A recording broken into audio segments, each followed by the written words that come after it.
Hey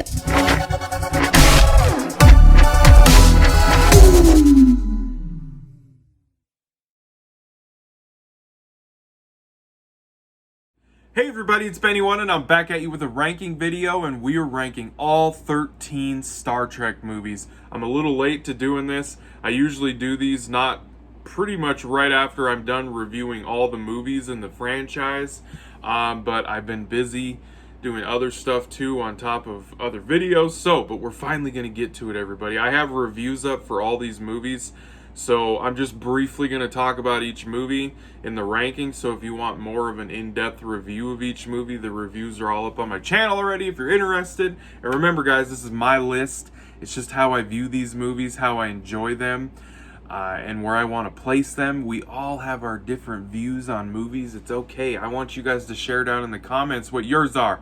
Let's talk about it and let's compare lists, everybody. So let's get right into it. Right off the bat, number 13 is Star Trek Insurrection, everybody, the third Next Generation movie.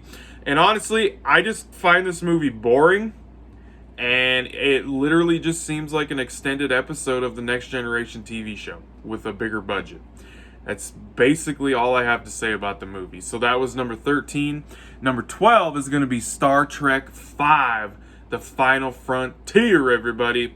And this movie's biggest issue is the story, and that William Shatner was the director. William Shatner does not have the directing chops. I think it's cool that they gave him a chance to direct a movie, but he just doesn't have the acting or the directing chops. He's got the acting chops for this shit, but the directing chops, no. Leonard Nimoy is a way better director, and the story in this movie about basically finding God and stuff, it's kind of a boring movie also. So the bottom four of the list are probably easily the worst ones for me. So that was number 12, everybody. Number 11 is going to be Star Trek Nemesis, everybody. The last Next Generation movie, the fourth one. It's kind of sad that they went out this way, because Star Trek Nemesis basically dropped anything that made a Star Trek TV show or movie like feel like Star Trek,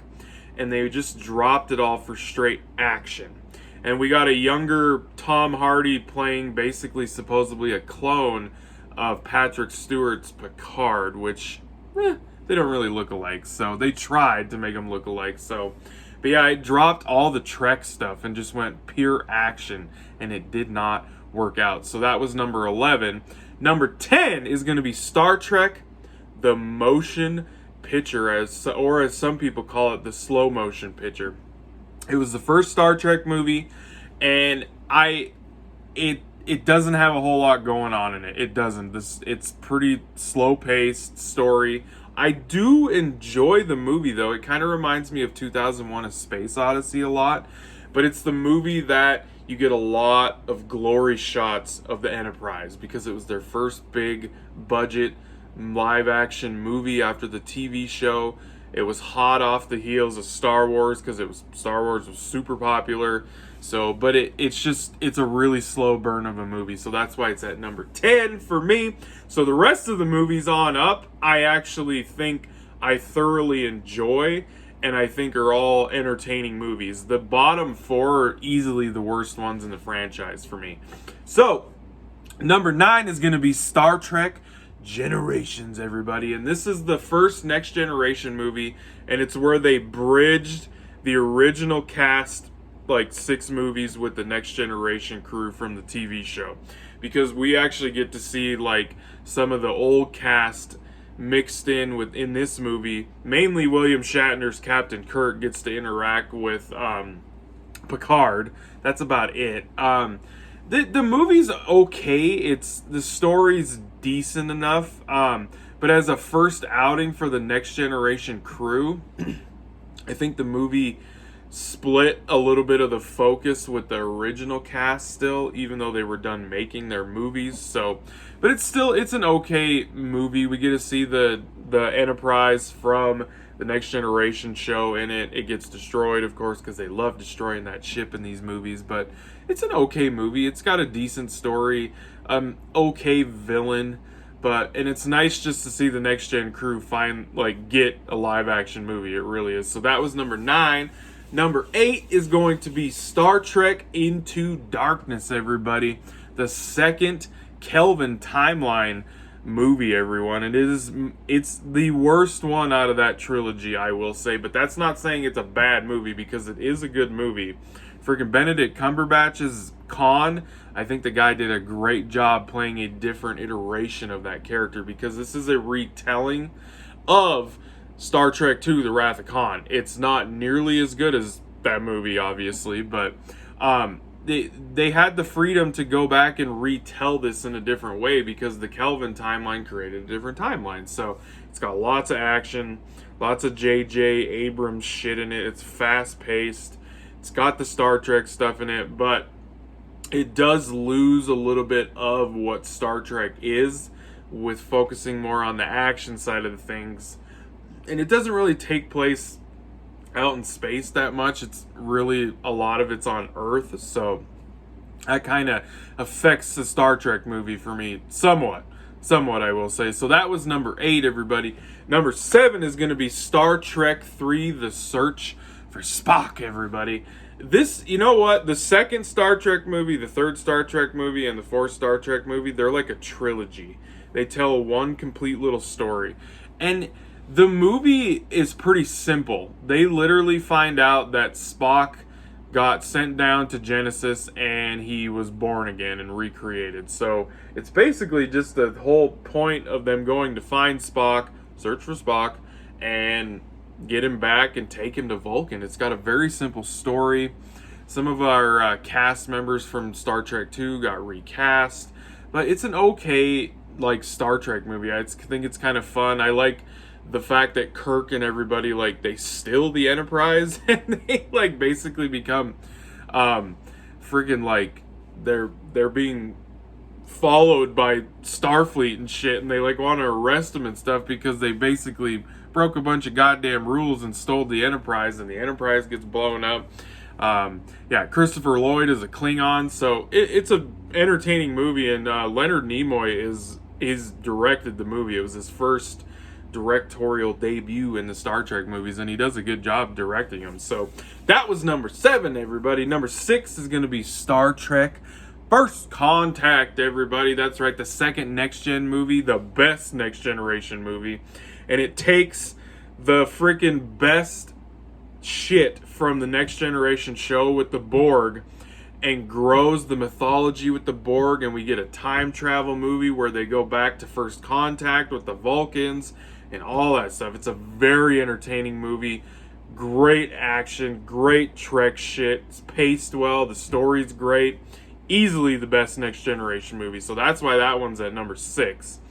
And number 5 is going to be Star Trek 6: The Undiscovered Country. What I love about this movie is that they take our old Star Trek cast and crew of the Enterprise, and they're old, and they don't bounce around that. They actually play into the movie that they're getting old, they're coming to the end of their careers, and it's with the Klingons where they're basically on the verge of being in an all-out war with them. But then they come to these peace accords, and there's this murder mystery thing going on. And I just love the way the movie ends with the crew of the Enterprise being told to go back to dock at Starfleet, and if they're going to be decommissioned and everything. And they're like, you know what? Let's go for one more ride. I love the way they ended the original cast and crew's run in the Enterprise. I loved it. They just did a good job of it. It's a very entertaining movie. So that was number 5, everybody. Number 4 is going to be Star Trek 2009, the freaking reboot, J.J. Abrams Kelvin timeline Star Trek movie. And one of the big reasons I put this one at number 4 is I think it's a great freaking Star Trek movie. I love the new timeline stuff. The cast of this movie, I think they all were perfectly cast to play these characters that had never been played by anyone else until this movie came out. And this movie also is what got me into Star Trek. I love this movie. I think it's great. It's fun. It's entertaining. It's got action. fast-paced J.J. Abrams shit. Like, it turned me into a Star Trek fan. It literally turned me into a Star Trek fan. After I watched it in the movie theater, I went on this journey over 2 years of watching all the shows and all the movies, and I became a freaking Star Trek fan. I can't remember if I'm a Trekkie, Trekker. I can't remember. I don't know if the Trekkers or Trekkies are the older ones and the new one. I can't remember. I'm just a Star Trek fan. I like this shit. So that was number 4. Number 3 is going to be Star Trek Beyond, the third Kelvin Timeline movie. And I like this one the most in the Kelvin Timeline trilogy because it, to me, represents what the original TV show was. They're out in space on a 5-year mission, discovering new planets, new life, meeting new life on other planets. They're on an adventure. The Enterprise gets destroyed, and they're on their own on a planet with no help. They got to use their wits, their skills, and everything to get out of this shit that they got themselves into. I love this movie. That's what Star Trek is about, for me at least. When I watched the original show and the other shows, it's all about being adventure. They go out in space, adventure, learn, discover. That's what this movie is, and I love it. Justin Lin did a fantastic job with the action in the movie. Fantastic. I hope we get another movie with these guys. I really do. So that was number 3, everybody. Number 2 is going to be Star Trek 4, The Voyage Home. Yes, the one with the whales is number 2, everybody.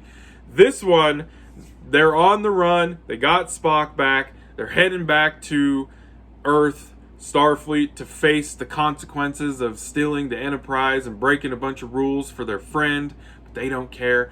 And Earth they think it's under attack of this weird freaking sphere thing with a ball.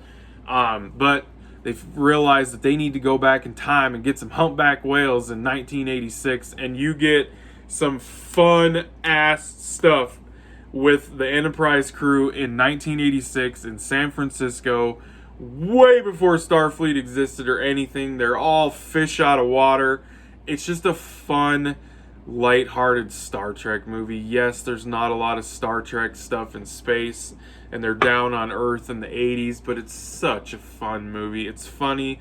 All of our characters get some time to shine in this movie. Like, it's just a really fun movie, and it's the end of that 2, 3, and 4 like trilogy story arc. It's just an awesome movie, people. So that's why that one was at number 2, and you guys already knew it. Number 1, Star Trek II, The Wrath of Khan. It's easily the best Star Trek movie. I could have maybe put another one up here, but it's the best directed, it's the best written, the best acted, everything. It's got one of the best stories in any Star Trek movie, and it also brings a really, really good storyline from the original TV show into a live-action movie years later. We get the return of Khan and just the interactions between him and Kirk and the space fight that they have in that nebula is tense. It has you on the edge of your seat. It's awesome. This is such a phenomenal movie. It's a great movie, not just a great Star Trek movie. It's a phenomenal movie. Everything about this movie is great. Nicholas Myers, awesome direction. Did a great job directing the movie. Cast and crew, everything about it. It's just a fantastic movie. So, all right, everybody. So, that was my ranking for all 13 Star Trek movies, everybody. I try to keep these under 15 minutes, and I did a good job. So, let me know down in the comments below what your guys' rankings of these movies would be if you've seen all of them. I really want to compare our lists because I know they're going to be different. So, I appreciate everybody for watching. Thank you, and be catching you on the tube laters because I have spoken.